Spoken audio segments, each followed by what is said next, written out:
Democracy is defined as a system of government where the people take part in the decisions that affect the way their society is run. The people elect their leaders who represent them in taking decisions about laws, policies, and development. It is recognized as the best form of government, but its application in different countries is often where issues arise. In Nigeria, many agree that the form of democracy and the imperfections that arise about how it is run is reflective of the type of governance run by our colonial masters and the democratic legacy finally handed over when they left center stage. The national question has always been, is Nigeria being molded into one indivisible entity? And the answer to that is the tendency of every Nigerian to express loyalty first to his ethnic identity than the national cause. This is a problem that has endured down the years. Choosing a representative government that reflects the yearnings of the people across all divides is often the bane that has limited the impact of democracy, and in the years after independence had led to its interruption for long periods by military dictatorship. Many blame the disposition of the Nigerian politician for the seeming explosive state the country is in. The Nigerian politician is a sore loser that will most often than not fight his loss in elections to the highest court. He is often disposed to win at all costs at elections and will employ agents to help snatch ballot boxes, recruit thugs to persuade the electorate at elections, or resort to vote buying to emerge victorious. And if that does not work, he will remain on the sidelines, making himself disagreeable to policies of the present government in power, while biding his time to make a comeback. Since 1999, Nigeria has enjoyed 22 years of uninterrupted democracy. Should its system of democracy still be described as nascent? Or has Nigeria grown to a point that no internal wranglings can threaten its existence as a nation? It sure doesn't seem so, and many blame the politicians for the present descent of the country into ethnic conclaves. What can be done to change this mindset among politicians? Is there any truth in the narrative circulated by the present government and other observers that a lot of the instability being witnessed in the country is being sponsored by disgruntled politicians? Are Nigerian elections credible enough as they are?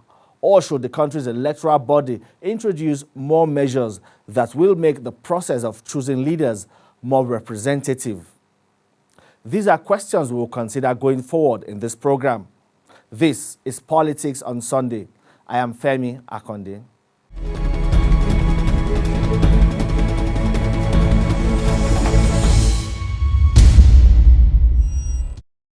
Their pledge to come back bigger and better would not have been helped by the controversies raised during the week when the UK government returned funds confiscated from former Delta State Governor James Ibori. Then the confiscation process was stalled for several years while James Ibori and several of his associates who had been convicted for their roles in laundering money appeared and appealed unsuccessfully against their convictions. The British government has signed a memorandum of understanding during the week with the Nigerian government to return £4.2 million recovered from his friends and family members. But the success of this case, and it is a breakthrough because these cases are extremely complex, is down to really effective mutual cooperation between UK and Nigeria. If we hadn't been able to work with partners, we would not be in this position today. Both the Nigerian and British governments remain committed to all affirmative actions to combat corruption, illicit financial flows, ensure that looters do not find comfort or safe haven in our territories. Because of the sums of money involved, will exhaust every avenue that they possibly can to hold on to their ill-gotten gains. And unfortunately, it just takes a lot of time to go through the whole process. The Federal Executive Council has directed that the returned assets, which is £4.2 million, be used to complete the second Niger Bridge, the Abuja-Kano Expressway, and the Lagos-Ibadan Expressway. These projects will be administered by the Nigerian Social Investment Authority and independently audited. I had a chat with Chief Raf Nwosu. He is the chairman of the African Democratic Congress and the acting president of the Interparty Advisory Council.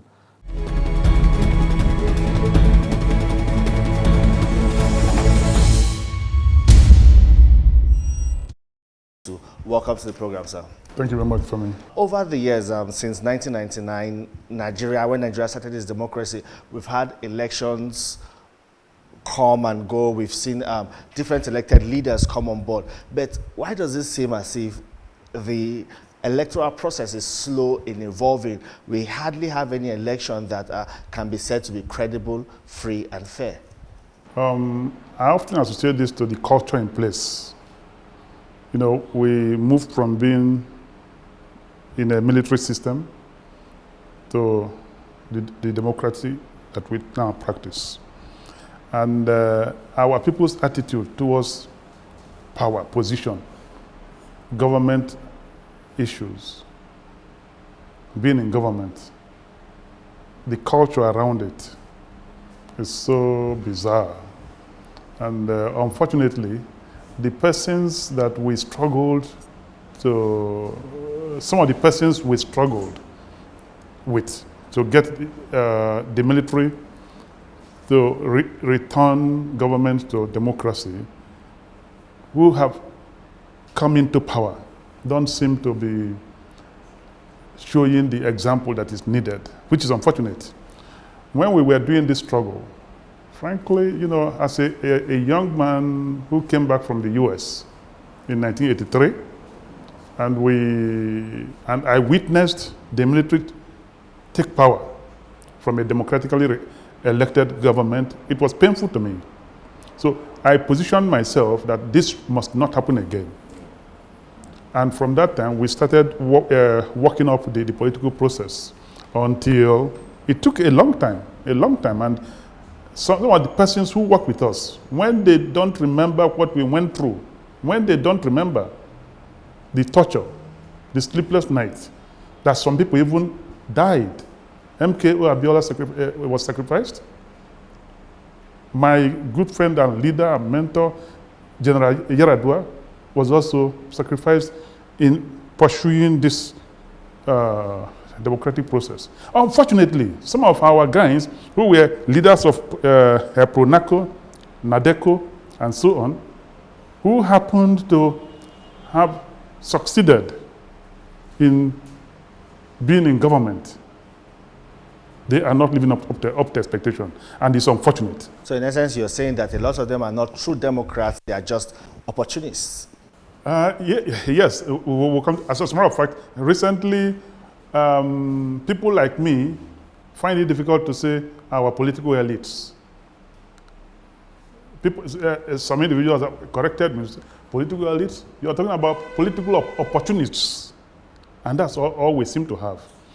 The same opportunism in business, the same opportunism in politics, the same opportunism in people who call themselves public servants. And so it's unfortunate, but the culture in place is very nauseating. However, that's part of the mission of ADC. ADC was founded in 2006, and the idea of founding it, after in 1999, after PDP won an election, we saw the way things were going. And we saw the way of the opposition. We saw the way of INEC. And we said, what is happening cannot sustain this democracy. We were lucky that by sheer boldness and some personal qualities, President Obasanjo was able to navigate the system through the two tenures. Otherwise, this democracy could have ended the way the First and Second Republic ended. But for having the statecraft to navigate it 1999 to 2003 and 2003 to 2007, and also saw that power moved from one individual to another. is really what is keeping this democracy alive up to today. Recreating the culture is a serious job on its own before you even talk about the politics proper. So for ADC, we are recreating the culture. We are doing some enlightenment for the youth, women, and the Nigerian citizens. And then also we are playing the politics. So we are doing three things, which is actually what real political leaders are supposed to do.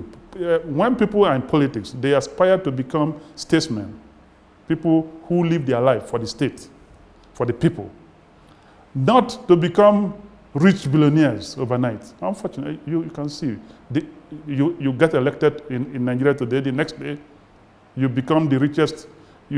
Once you're governor, in less than 2 years, you become the richest person in your state. Former governors are the richest persons. And then from being former, you start to dictate all sorts of things and so on and so forth. That's wrong. That's a bad culture.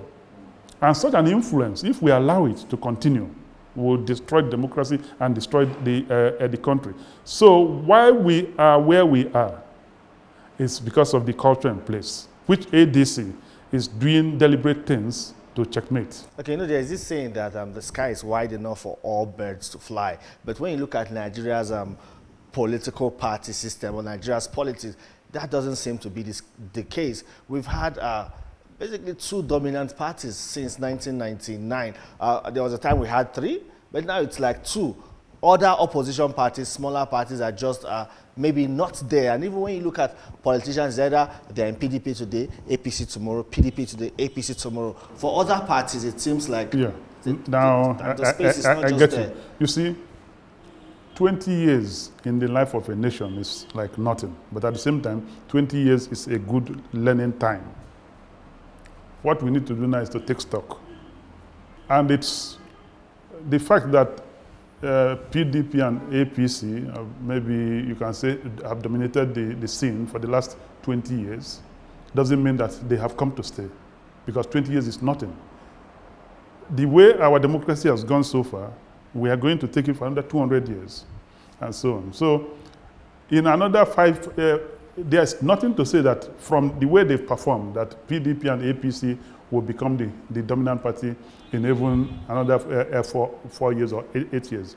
If, for instance, or rather, let me put it this way, Nigerians need to learn to believe, because once we have democracy, the way we can change the government of the day is through election. When the government is not good, it's for the people to come out and do what they must do. And you can see, after 20 years, everybody is getting fed up. If the End SARS movement had happened in an election year, those young men and women will flush all the elected persons out. I'm not sure you will have up to 2% of the persons who were elected before who will be part of the new dispensation. Unfortunately, it happened when it did. But happening shows that Nigerians have become more aware. You can't continue to intimidate them.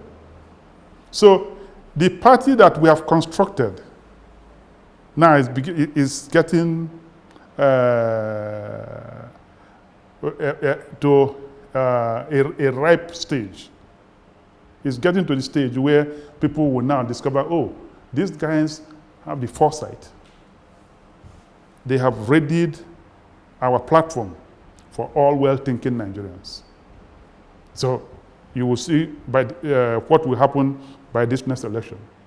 Unfortunately, the greed and the corruption, and also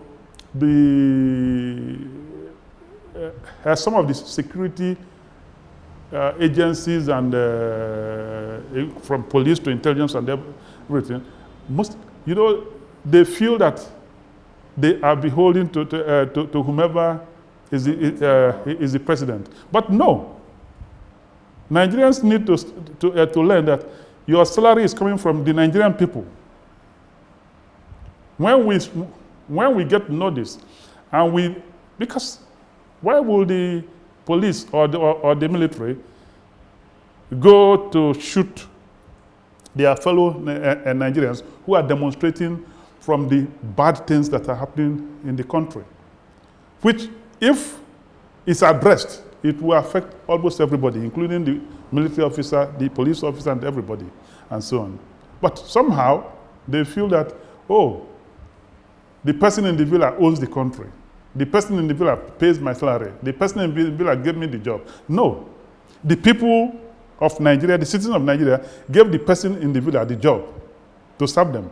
The people of Nigeria are the ones who are paying the salary of the military people, the police, and so on. But the government in place now are acting as if they are a dictator. They don't care about socializing their people to become bold, to become creative, to become expressive, and to feel free. Because it's when you feel free, you can create, and it will benefit the country. Yeah, we'll still talk about the attitude of the government in there. You said something that people are fed up. It's not the first time Nigerians are being expressive or coming out to protest peacefully against bad governance and all of that. But again, if you look at it over time from statistics available, the turnout of registered voters on election day continues to dwindle. It appears as if there's this growing apathy. People no longer trust the process. They no longer believe that the Electoral Commission has that integrity to conduct a credible, free, and fair process. What is wrong with, or why has that trust been lost, and how can it be regained? My political party, and I believe all Nigerians, have issues with the INEC, the Independent Electoral Commission, Independent National Electoral Commission.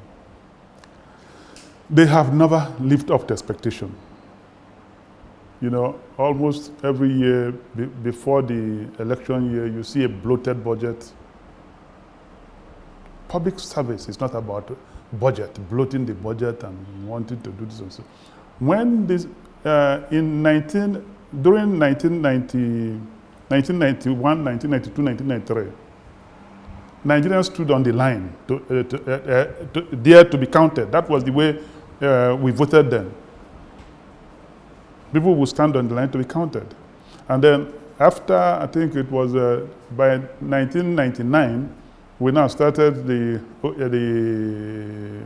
open and closed ballot system.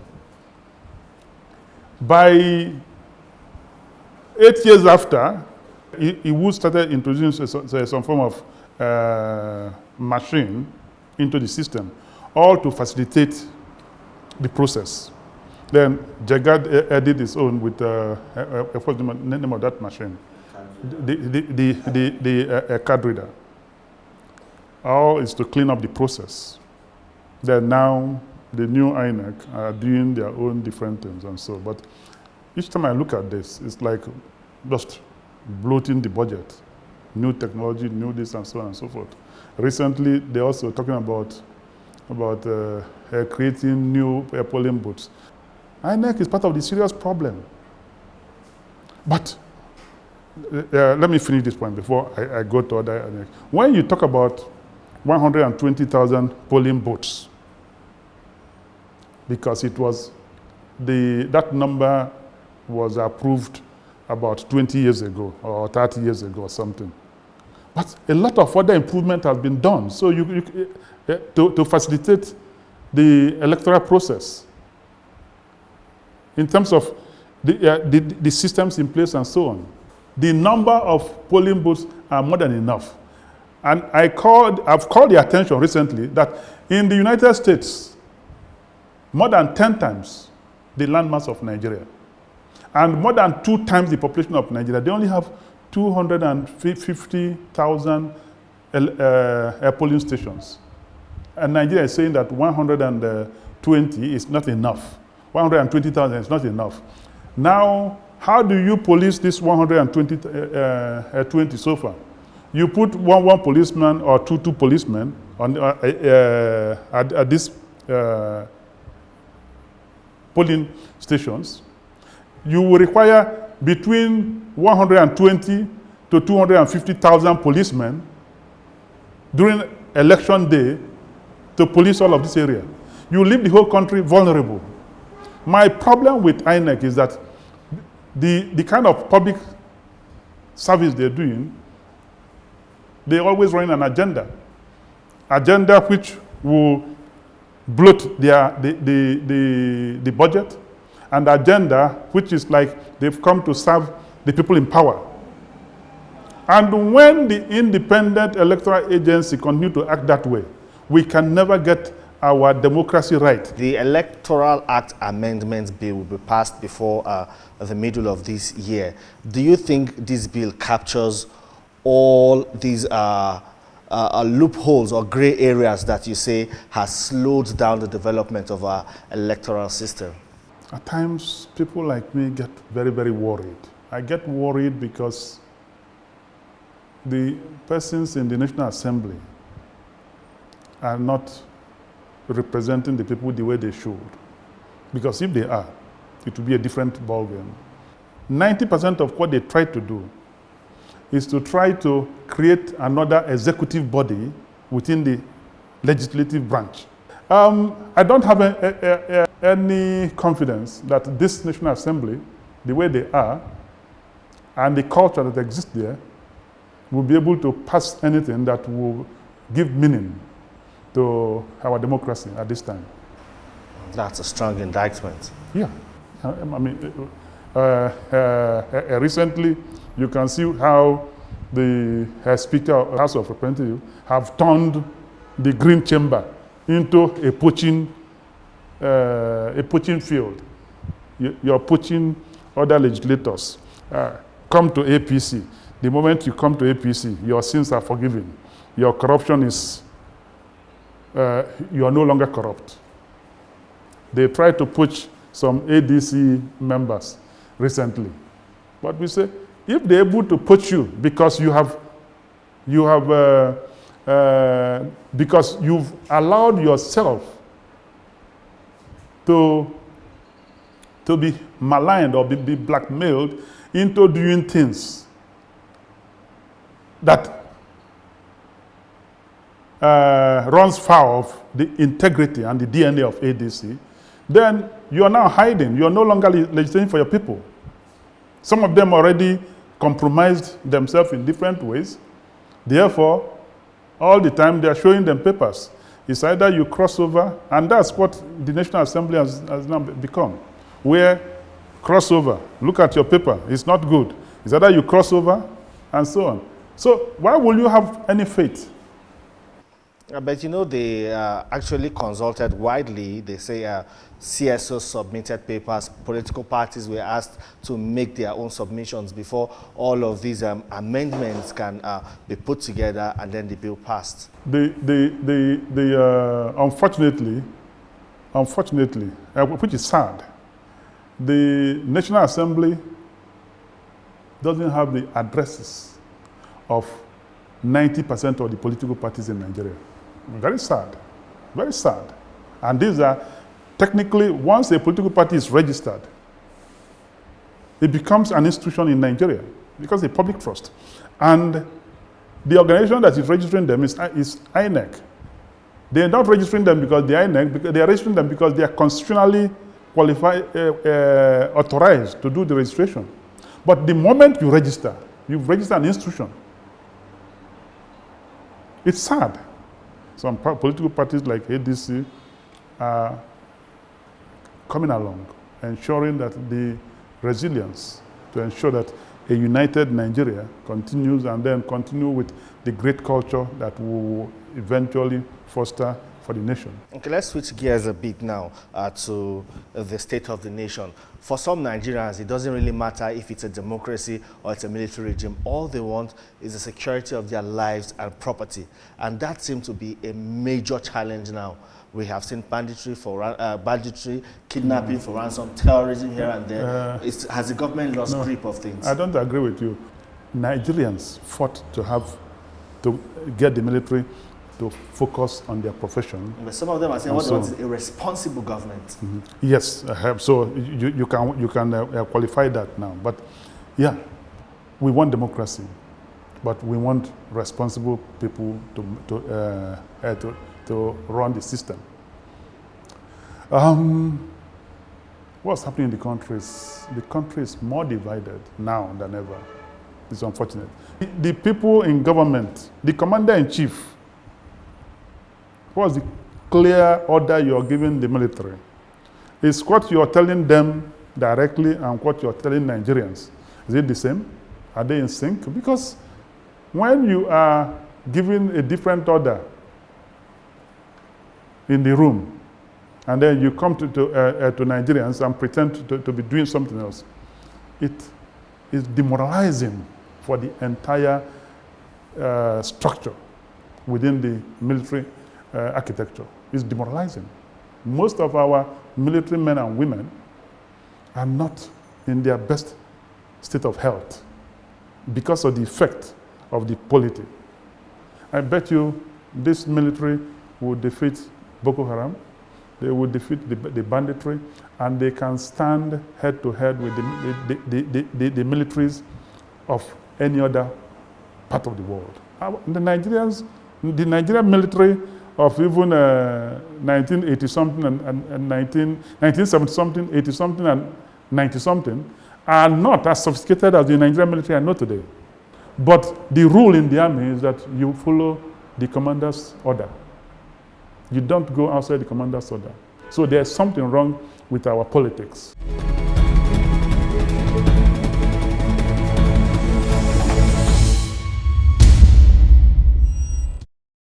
It is obvious that while progress has been made and the electoral process has been strengthened over the years, Nigeria as a country still has a long way to go to reach a stage where its electoral process will not come under so much scrutiny. Its democratization process must continue to grow, and institutions must be strengthened by laws to constantly ensure that the country's unity in diversity remains for the mutual benefit of all Nigerians. That's our show for this week. We will be back again with another issue of our national politics up for discuss. I am Femi Akonde.